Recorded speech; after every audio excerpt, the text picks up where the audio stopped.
Hi, welcome back to La Liga Insiders with Gemma and the best breaking news on La Liga. First of all, let me know where are you at, Gemma, because I didn't know why, but you're not home. Rodrigo, it's been such a tough season with La Liga, the Champions League, Europa League, Nations League, and Women's Euro. So we're taking a short break before the big opening of La Liga next weekend. So I am in Mallorca. I'm sorry, I know you're jealous, but life is like that. Yeah, true. Well, anyway, active holidays for Gemma because she has some breaking news on De Jong, on Barca, Bernardo Silva, Marcos Alonso. But let's just start with Real Madrid news, because everyone is wondering at Real Madrid why Real Madrid doesn't really sign any striker to get a replacement for Benzema. Now the situation of the strikers of Real Madrid are like this. You got Benzema, who is going to be the main guy of the Real Madrid attack this season once again after his brilliant performances the past decade. And he's the only one who has assured the place in the attack line for Ancelotti. The thing is that his replacement is something like a headache for people, because we know that Real Madrid is not looking for a striker. We said and we reported some weeks ago that Real Madrid only would sign a striker if they saw something really interesting, something really cheap, and something really young in the market transfer. But now, this moment of the transfer market, they don't really are confident on any player. So that's why looks like Mariano is going to be at the Real Madrid squad one more season. So that's why all the Real Madrid supporters, comment below if you don't agree, are like, why Mariano is going to be one more year at Real Madrid? The thing and the key of Mariano's case is the following. His salary is amazing for the clubs that have asked for his situation. Imagine any club of La Liga or from abroad has for Mariano's salaries, is like, oh my God, we gotta stop here. At least this is what my sources at Real Madrid tells me at the moment, because he earns 5 million euros net. 5 million euros net, which is a huge salary for all the clubs that have been asking for Mariano. So that's why it looks like Mariano is gonna stay, unless a miracle could happen at Real Madrid. And that's why Real Madrid looks like they are going to stay like this, at least at the beginning of the first half of the season. Everyone is wondering why Real Madrid lost the chance to sign Timo Werner, but he never was an objective or a target for Real Madrid season. So that's why Real Madrid up front looks like it's gonna be very like this at the beginning of the season in less than 1 week. But Gemma, tell us, what do you have on Marcos Alonso, Bernardo Silva, Barca transfer window, which is going to be amazing? Yeah, it's going to be a great season, at least in expectations for Barcelona, because Marcos Alonso could be the next shiny signing for Barcelona. Xavi is targeting fullbacks because he wants double positions in each positions of the field, and Marcos Alonso will be very soon a new fullback for Barcelona. The players' will has been very important here, is what my sources tell me, and we could expect, if nothing weird happens, it will be a done deal for about 10 million euro transfer, and it could be confirmed very soon. As for Bernardo Silva, Barcelona don't give up yet, even though they publicly say there's no direct connection between Frenkie de Jong's situation and either a pay cut or either a departure. They know it's extremely difficult to do this operation without Frenkie de Jong transfer money. And Pep Guardiola's words give Barcelona supporters and the club some hope, because he said that, of course, he wants Bernardo Silva, but he wants players to be happy, and he won't interfere in a player really willing to departure.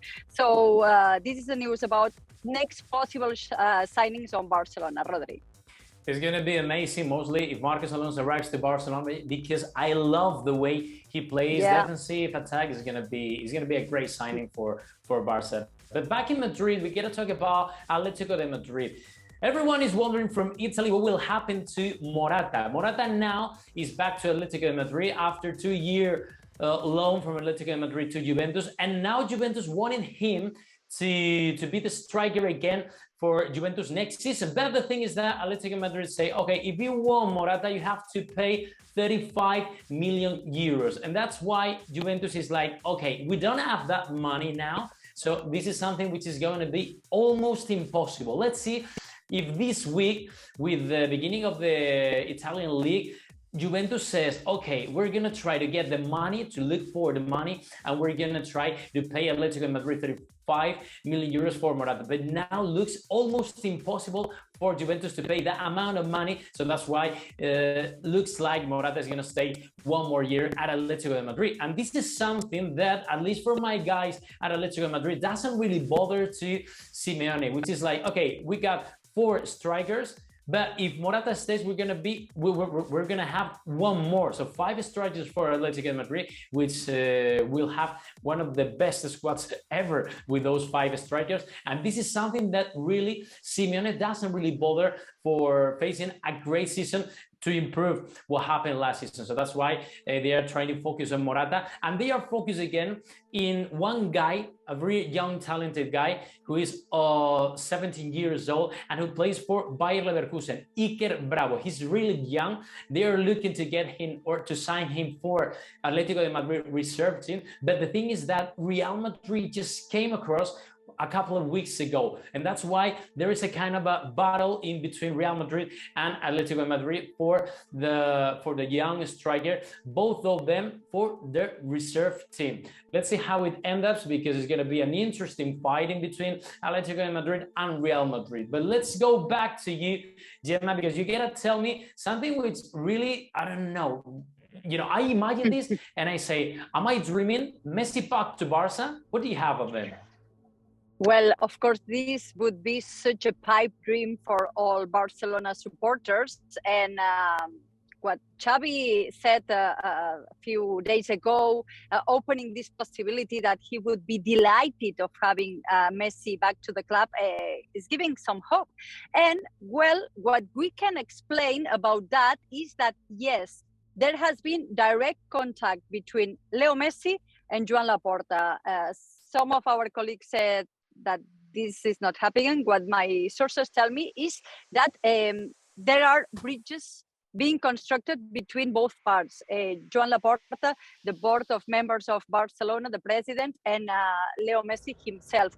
You know, after that traumatic departure, it was such a huge disappointment in Leo Messi himself and his surrounding, his manager, his dad, of course. But Barcelona has been working hard. Joan Laporta himself had to explain that unfortunate sentence, saying that he dreamt that Leo Messi would play for free. This was unfortunate, and he explained the context where he said that. It's not that he expected Messi to play for free. He said in a certain context, he had to explain himself. And 1 year after that traumatic departure, my sources tell me that there is direct contact. Does this mean that he will play for Barcelona? We don't know. First, depends on Lionel Messi himself. Messi has to decide in the next month if he wants to play in the US or in Barcelona. But what he will not be doing in the next few months is talk about this possibility, because he has got a deal with PSG and he doesn't want more noise around. He already had quite a disappointing and complicated season. But what we can explain is that, Rodri, that there are at least a friendly relationship, that this was not at all what happened last year when everything, you know, that huge bomb exploded and there was such a big breakup. Well, let's see how it ends up, that relationship in between Laporta, Barca, and Leo Messi's camp. Back to Spain, we got to talk about one of the best fullbacks of last year's La Liga. We're talking about Hector Bellerin and his love for Betis Balompié. We all know that he came on loan from Arsenal at the half of the past season, and he fell in love with Betis, and Betis supporters fell in love with Hector Bellerin. Look at his smile. So that's why all the people in Sevilla were, even if they are Sevilla fans, were in love with the way Bellerin behaves and the way he played. Even he was one of the keys for Betis Balompié to win the Copa del Rey. In this summer transfer window, he had to come back to London, and he played this pre-stage season with Arsenal. The thing is that Arsenal wants to get rid of some players, including Hector Bellerin. And Hector Bellerin wants to go back, doesn't really matter the cost, to Betis, because he fell in love with Betis.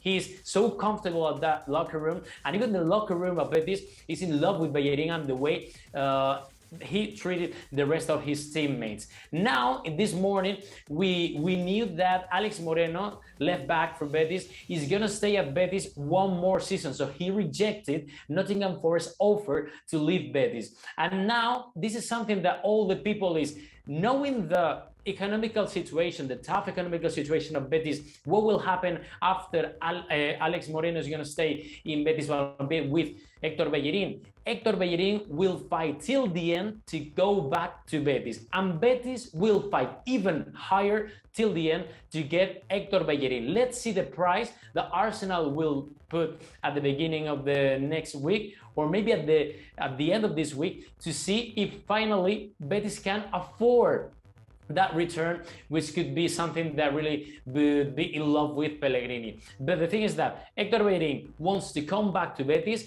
Betis wants Bellerin to come back to Seville, and let's see what Arsenal says, because Arsenal and Arteta has the final word, and it looks like all the parts are kind of optimistic of this return. To end up, Gemma, tell us what you think about Javier Aguirre, that we love Javier Aguirre, the Mexican. Yeah. We do love Javier Aguirre, El Vasco, here in La Liga. And, you know, we are in Mallorca, so we have been able to talk to some sources we have here. And there is a bit of concern about his future. You know, he decided to continue. He got a 1+1 contract, depending on results. He's felt something like the miracle coach that he saved Mallorca from relegation at the very end of last season. And what they explained to us is that he feels very comfortable here. He has all his staff. He's comfortable, of course. Who could not here in Mallorca? But he has been tempted by Real Oviedo. You know, the Spanish team recently owned by Mexican group Pachuca. They are talking with him about offering him some position in the board of members. So there is some kind of concern here in Mallorca because they felt very comfortable. It was really easy to start working with Javier Aguirre.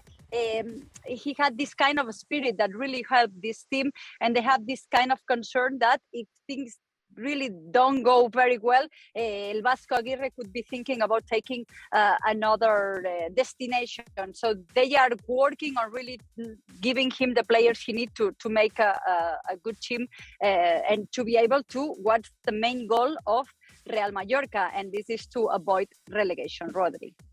Let's see, finally, Javier Aguirre changed sunny Mallorca to rainy Asturias, which is up the north in Spain.